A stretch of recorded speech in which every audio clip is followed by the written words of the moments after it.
Integrasi ekonomi. Integrasi ekonomi berarti terjadinya saling ketergantungan antara daerah dalam upaya memenuhi kebutuhan hidup rakyat. Adanya saling ketergantungan menjadikan wilayah dan orang-orang dari berbagai latar akan mengadakan kerjasama yang saling menguntungkan dan sinergis. Di sisi lain, integrasi ekonomi adalah penghapusan atau pencabutan hambatan-hambatan antara daerah yang memungkinkan ketidaklancaran hubungan antara keduanya. Misal, peraturan, norma, dan prosedur, dan pembuatan aturan bersama yang mampu menciptakan keterpaduan di bidang ekonomi. Selanjutnya, yang ketiga, integrasi sosial budaya. Integrasi ini merupakan proses penyesuaian unsur yang berbeda dalam masyarakat sehingga menjadi satu kesatuan. Unsur-unsur yang berbeda tersebut dapat meliputi ras, etnis, agama, bahasa, kebiasaan, sistem nilai, dan lain sebagainya. Integrasi sosial budaya juga berarti kesediaan bersatu bagi kelompok-kelompok sosial budaya di masyarakat, misal suku, agama, ras.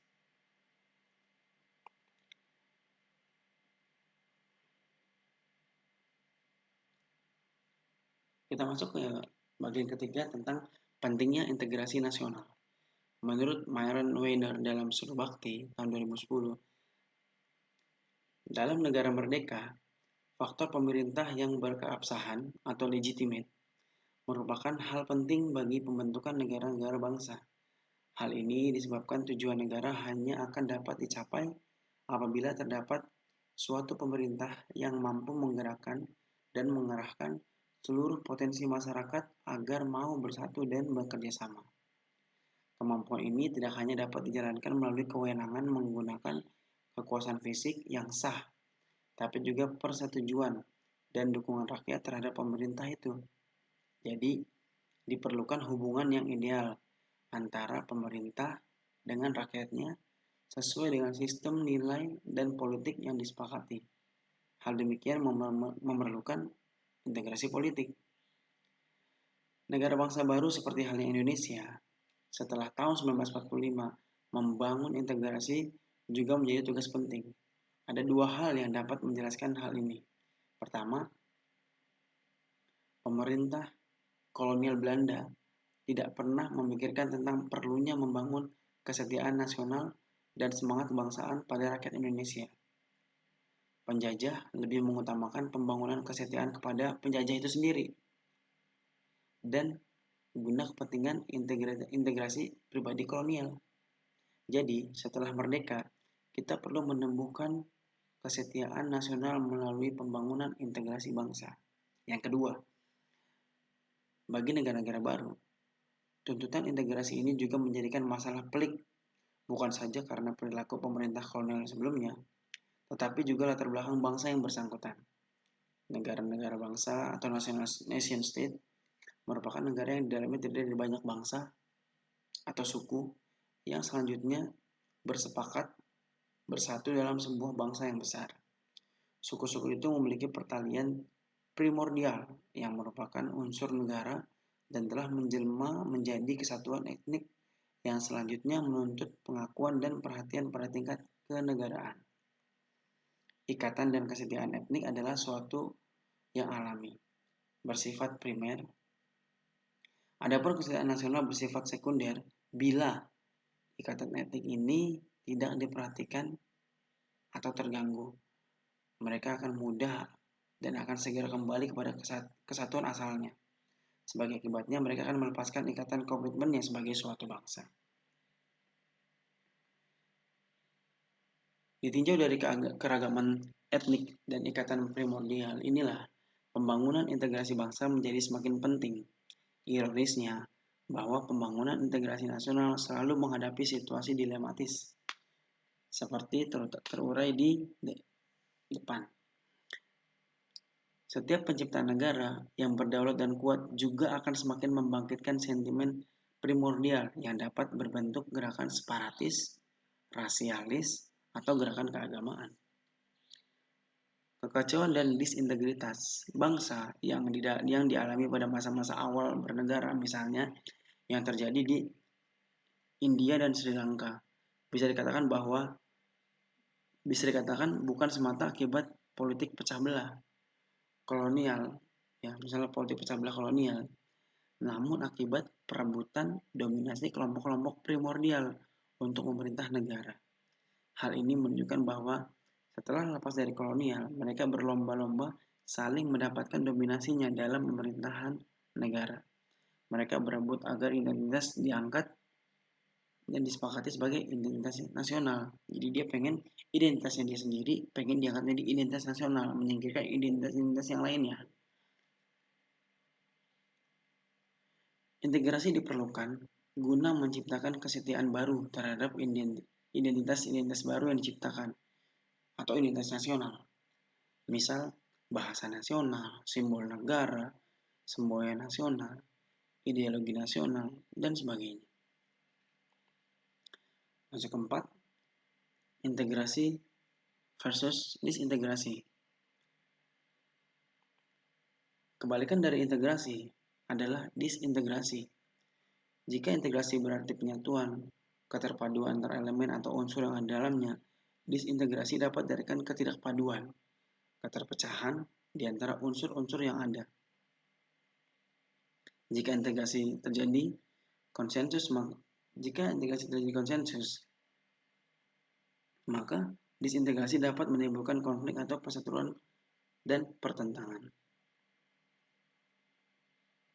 Disintegrasi bangsa adalah memudarnya kesatupaduan antara golongan dan kelompok yang ada dalam satu bangsa yang bersangkutan. Gejala disintegrasi merupakan hal yang dapat terjadi di masyarakat. Masyarakat suatu bangsa pastilah menginginkan terwujudnya integrasi. Namun, dalam kenyataannya, yang terjadi justru gejala disintegrasi. Disintegrasi memiliki banyak ragam, misalkan pertentangan fisik, perkelahian, tawuran, kerusuhan, revolusi, bahkan perang.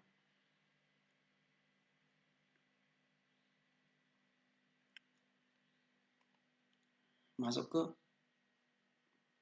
B, menanya alasan mengapa diperlukan integrasi nasional. Sebelumnya kita telah menelusuri pengertian, konsep, definisi-definisi tentang integrasi nasional. Kita juga telah menelaah jenis-jenis integrasi nasional dan pentingnya integrasi nasional. Apakah dari hasil penelusuran dan kajian yang telah didapatkan pemahaman atas materi integrasi nasional? Jika belum, coba sama-sama kita mengemukakan pertanyaan-pertanyaan yang nantinya menuntut jawaban lebih lanjut. Seperti contoh-contoh pertanyaan yang akan saya utarakan. Yang pertama, apakah integrasi bisa berarti pembaruan atau penyatuan? Yang kedua, apakah istilah nasional bisa disamakan dengan istilah bangsa? Ketiga, dalam hal integrasi bangsa, sebenarnya hal apakah yang diintegrasikan itu? Keempat, mengapa setiap bangsa memerlukan integrasi? Kelima, apa yang terjadi seandainya negara tidak berintegrasi? Keenam, seperti apakah negara yang tidak mampu berintegrasi? 7. Adakah contoh-contoh negara yang tidak mampu melakukan integrasi?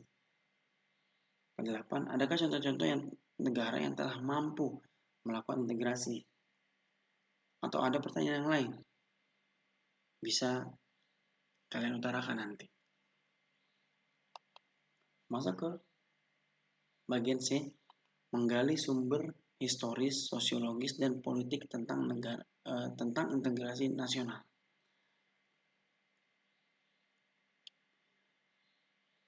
Mengintegrasikan bangsa umumnya menjadi tugas pertama bagi negara yang baru merdeka.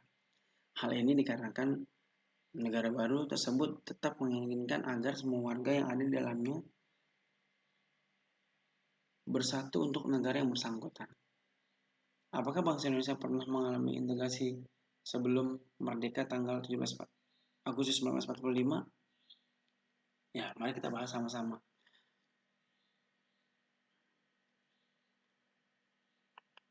Yang pertama, perkembangan sejarah integrasi Indonesia. Menurut Suroyo tahun 2002, ternyata Sejarah menjelaskan bangsa kita sudah mengalami pembangunan integrasi sebelum bernegara Indonesia yang merdeka. Menurutnya ada 3 model integrasi dalam sejarah perkembangan integrasi di Indonesia, yakni 1. Model Imperium Majapahit. Model integrasi pertama ini bersifat kemaharajaan atau imperium. Struktur kemaharajaan yang begitu luas ini berstruktur konsentris. Dimulai dengan konsentrasi pertama yaitu wilayah inti kerajaan atau biasa disebut dengan Nagaragung, Pulau Jawa dan Madura yang diperintah langsung oleh raja dan saudara-saudaranya. Konsentris kedua adalah wilayah di luar Jawa, mancanegara dan pesisiran, yang merupakan kerajaan-kerajaan otonom. Konsentris ketiga adalah tanah sabrang, adalah negara-negara sahabat di mana Majapahit menjalin hubungan diplomatik dan hubungan dagang, antara lain dengan Champa, Kamboja, Ayudhya-pura atau Thailand. Yang kedua, model integrasi kolonial. Model integrasi kedua atau lebih tepat disebut dengan integrasi atas wilayah Hindia Belanda sepenuhnya dicapai pada awal abad 20 dengan wilayah yang terentang dari Sabang sampai Merauke. Pemerintah kolonial mampu membangun integrasi wilayah juga dengan menguasai maritim.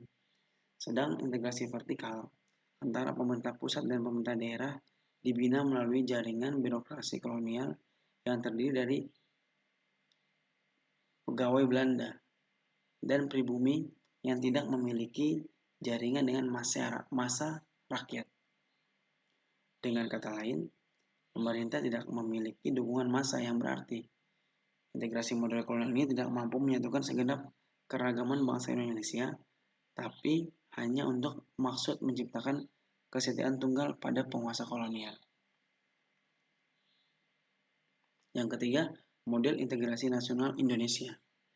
Model yang ketiga ini merupakan proses berintegrasinya bangsa Indonesia sejak bernegara merdeka tahun 1945. Meskipun sebelumnya ada integrasi kolonial, namun integrasi model ketiga ini berbeda dengan model kedua. Integrasi model kedua ini lebih dimaksudkan agar rakyat yang sebelumnya dijajah oleh Belanda mendukung pemerintah kolonial melalui penguatan birokrasi kolonial dan penguasa wilayah. Integrasi model ketiga dimaksudkan untuk membentuk kesatuan yang baru, yakni bangsa Indonesia yang merdeka, memiliki semangat kebangsaan nasionalisme yang baru atau kesadaran kebangsaan yang baru. Model integrasi nasional ini diawali dengan tumbuhnya kesadaran berbangsa, khususnya pada diri orang-orang Indonesia yang mengalami proses pendidikan sebagai dampak dari politik etis pemerintah kolonial Belanda.